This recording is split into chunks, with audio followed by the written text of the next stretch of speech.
আমি এখানে এঁচড় নিয়ে নিয়েছি। তো এঁচড়ের কি বানাই সেটা দেখতে থাকো। তো এঁচড়টাকে আমি এরকমভাবে জাস্ট কেটে নিয়েছি এখন। তো এটা আমি প্রথমে একটু ধুয়ে নেব, ধুয়ে নিয়ে এটাকে আমি সেদ্ধ করে নেব। তো চলো ধুয়ে নিয়ে ফিরে আসছি। তো দেখো এটার মধ্যে আমি নিয়ে নিয়েছি কুকারের মধ্যে জল দিয়ে, এটার মধ্যে একটু নুন হলুদ দিয়ে আমি সেদ্ধ করে নেব। তো নুন হলুদটা চলো এটার মধ্যে দিয়ে দিই। তো দেখো এটা গ্যাসের মধ্যে বসিয়ে দিয়েছি, এবার নুন হলুদ আমি দিয়ে দেবো। এটার মধ্যে নুন দিয়ে দিলাম, এবার একটু হলুদও দিয়ে দেবো, জাস্ট অল্প একটু হলুদ। তো এই যে আমি কুকারের ঢাকনা লাগিয়ে দিয়েছি, এবার আমি 4টে মতন সিটি দিয়ে নেব। দেখো এঁচড়টা আমি নুন হলুদ দিয়ে সেদ্ধ করে নিয়েছি, এটা ঠান্ডাও করে নিয়েছি।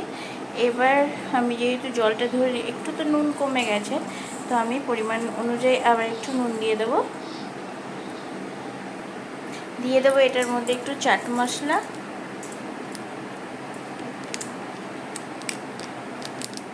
বেশ খানিকটা পরিমাণ দিচ্ছি আমি এখানে, মানে 1 টেবিল চামচ মতো।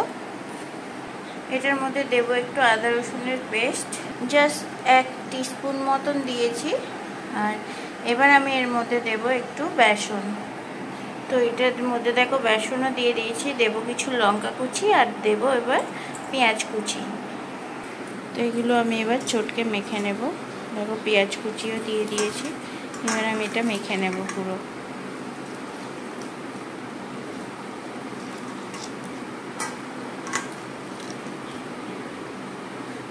তো মেখে নিয়ে ফিরে আসছি আমি। তো দেখো এটার মধ্যে আমি একটুখানি টমেটো সসও দিলাম, সেটাই তোমাদের সঙ্গে শেয়ার করলাম। আর দেখো এটাকে মেখে নিয়েছি কি সুন্দর করে। তো এবার এটা আমার ভাজার জন্য একদম রেডি।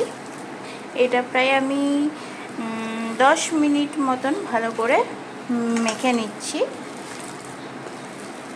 তো এটা আমি আর রেস্টে রাখবো না, তোমরা চাইলে রেস্টে রাখতে পারো, আমি কিন্তু এটা রেস্টে রাখছি না, এটা পুরো এখনই ভেজে নেব আমি।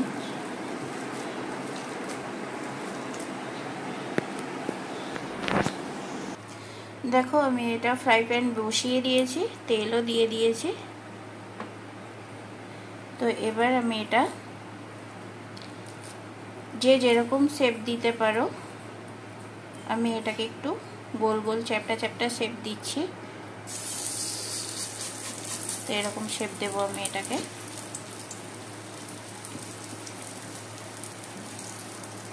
আমি এটার ফ্লেমটা কিন্তু কম রেখেছি এখন, যেহেতু আমি এগুলোকে দেব।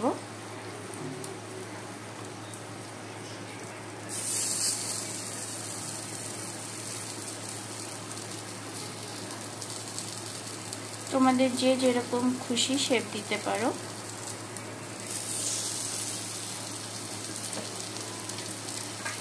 এটা কিন্তু খেতে খুবই ভালো হয়।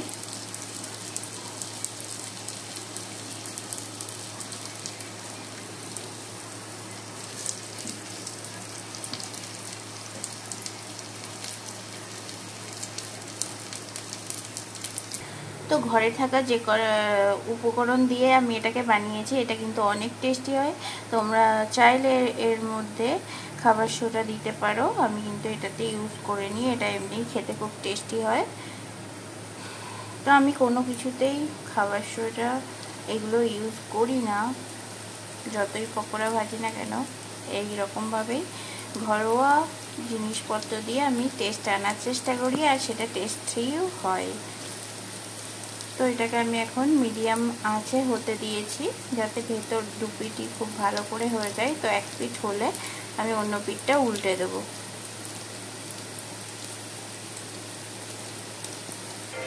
তো দেখো এটা ব্রাউন ব্রাউন কালার এক পিঠ এসেছে। তো এখন ওইটা হবে।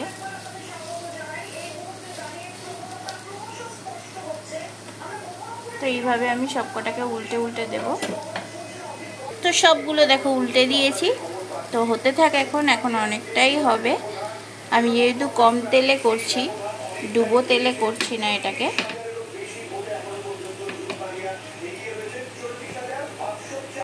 দু পিঠই ব্রাউন ব্রাউন হয়ে গেছে। আমার বর বাটি হাতে নিয়ে দাঁড়িয়ে আছে। সার্ভ করার জন্য রেডি, দাও। সার্ভ করার জন্য রেডি তাই বলছে। তো এই দেখো কাবাবগুলো একদম তৈরি হয়ে গেছে। তো তোমাদের কেমন লাগলো সেটা জানাবে। আর অবশ্যই এটা খুব ভালো হয়েছে খেতে। আমার হাজবেন্ড টেস্ট করলো, তো ও তো বললো খুবই ভালো হয়েছে। তো আমি আর একবার দেওয়ার জন্য রেডি হয়ে গেছি। কড়াইয়ে তেল দিয়ে দিয়েছি। আর তোমরা অবশ্যই এটাকে বানিয়ে খেও, তোমাদেরও এই রেসিপিটা খুব পছন্দের হবে আমি জানি। তো আমি এটা আর একবার দিয়ে দিচ্ছি এরকম করে, সেম প্রসেসে। আমার বর কালকে বলছিল এঁচোড় থেকে আমাকে দূরে রাখো, আমি আর এঁচোড় খেতে পাচ্ছি না। তো দেখো তার জন্যই এরকম একটা রেসিপি করলাম। তো ও এখন বলছে দাও দাও দাও দাও। মানে একবার দিয়েছিলাম তাতে ওর মন ভরলো না, আবার এসেছিল বাটি নিয়ে যে আবার দাও। তো এটা সত্যিই খুব ভালো খেতে হয়। আর এঁচোড়ের কিছু ফেলতেও হয় না, ভেতরের যে অংশটা ফেলে দাও ওটাও কিন্তু এটার ফেলতে হয় না, ওটাও কিন্তু এর মধ্যে আমি দিয়ে দিয়েছি। সেটা খুব ভালো হয়েছে খেতে।